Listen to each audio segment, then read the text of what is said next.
Good day, my English learners. Today we are going to learn Unit 24, will be doing and will have done. Let's get it started. Quyidagi misolni o'rganing.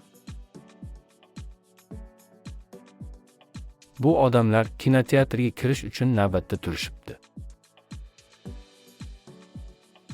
Yarim soatdan keyin kinoteatr to'la bo'ladi. Everyone will be watching the film. Hamma filmni tomosha qilayotgan bo'ladi. 3 soatdan keyin kinoteatr bo'sh bo'ladi. The film will have finished. Film tugagan bo'ladi. Everyone will have gone home. Hamma uyga ketgan bo'ladi. Yana bitta misol. Kevin loves football and this evening there is a big football match on TV. The match begins at 7:30 and ends at 9:15. Kevin futbolni yaxshi ko'radi va bugun kechqurun televizordan katta futbol o'yini bo'ladi. O'yin 7:30 da boshlanib 9:15 da tugaydi. He will be watching the football at 8:30. 8:30 da u futbol ko'rayotgan bo'ladi. The match will have finished at 9:30. Soat 9:30 da o'yin tugagan bo'ladi. I will be doing something, future continuous. Men biror ish qilayotgan bo'laman, ya'ni qilish jarayonida bo'laman. Yuqoridagi misolda futbol o'yini 7:30 da boshlanib 9:15 da tugaydi. Demak, shu vaqt davomida, masalan, 8:30 da Kevin o'yinni ko'rayotgan bo'ladi.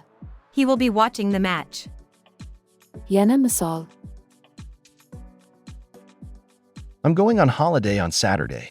This time next week I'll be lying on a beach or swimming in the sea. Shanba kuni ta'tilga chiqayapman. Kelasi hafta shu payt men plyajda yotgan yoki dengizda suzayotgan bo'laman. Will be doing. Va Will do. larni taqqoslang. Don't phone me between 7 and 8. We'll be having dinner then. 7 bilan 8 orasida menga qo'ng'iroq qilmang. Biz bu vaqt kechki ovqat yeyotgan bo'lamiz. Let's wait for Mary to arrive and then we'll have dinner. Maryning kelishini kutaylik, keyin kechki ovqatni yeymiz. Will be ing. Ni boshqa Continuous. shakllar bilan taqqoslang. Past.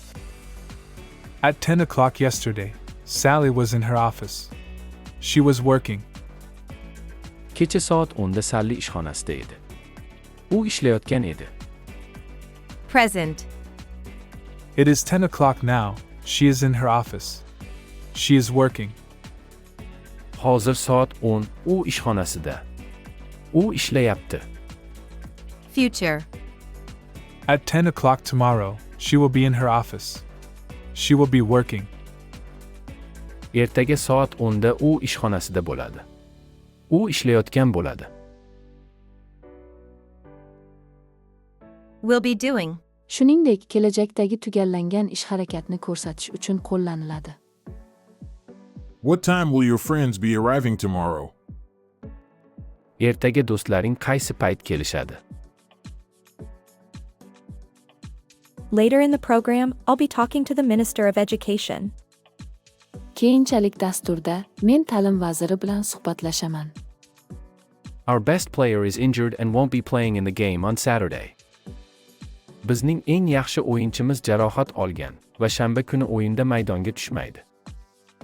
Bunday misollarda Will be doing. tuzilmasi Be going to. ga o'xshaydi. Will be doing. Ni biror kishining rejalari haqida so'raganda qo'llashingiz mumkin, ayniqsa undan biror narsa xohlasangiz yoki uning biror ish qilishini istasangiz. Will you be going away this summer?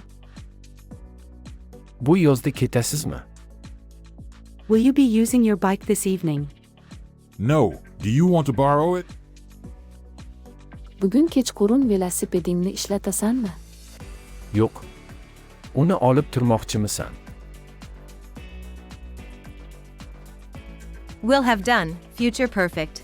Biror ish harakatning kelajakdagi ma'lum bir vaqtgacha allaqachon tamomlanishini ko'rsatish uchun qo'llaniladi. Futbol haqidagi misolda Kevinning futbol o'yini 9:15 da tugaydi. Demak, bu vaqtdan keyin, masalan, 9:30 da o'yin tugagan bo'ladi. The match will have finished. Boshqa misollar. We're late. The film will already have started by the time we get to the cinema. Biz kechikyapmiz. Kinoteatrga yetib borgunimizcha kino boshlangan bo'ladi. Sally always leaves for work at 8:30 in the morning. She won't be at home at 9 o'clock, she'll have gone to work. Sally har doim ertalab soat 8:30 da ishga jo'naydi. U soat 9 da uyda bo'lmaydi, u ishga ketgan bo'ladi. Will have done. Ni boshqa Perfect. shakllar bilan taqqoslang. Present perfect. Ted and Lisa have been married for 24 years. Ted va Lisa 24 yildan beri turmush qurishgan. Future perfect. Next year they will have been married for 25 years.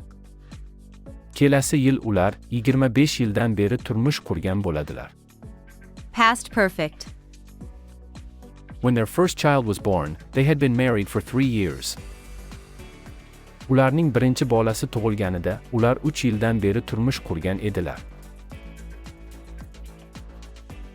Shu bilan Unit 24 o'z yakuniga yetdi. Endi odatdagidek Lexika.uz saytiga kirib, ushbu unitga tegishli test savollariga javob bering va olgan bilimlaringizni sinab ko'ring. Shuningdek, ushbu rolik uchun like va kommentlaringizni ayamang. Bu kanalimiz rivoji uchun katta yordam beradi. Do'stlaringizga ham darslarimiz haqida xabar bering va ingliz tilini birgalikda o'rganing. Omad!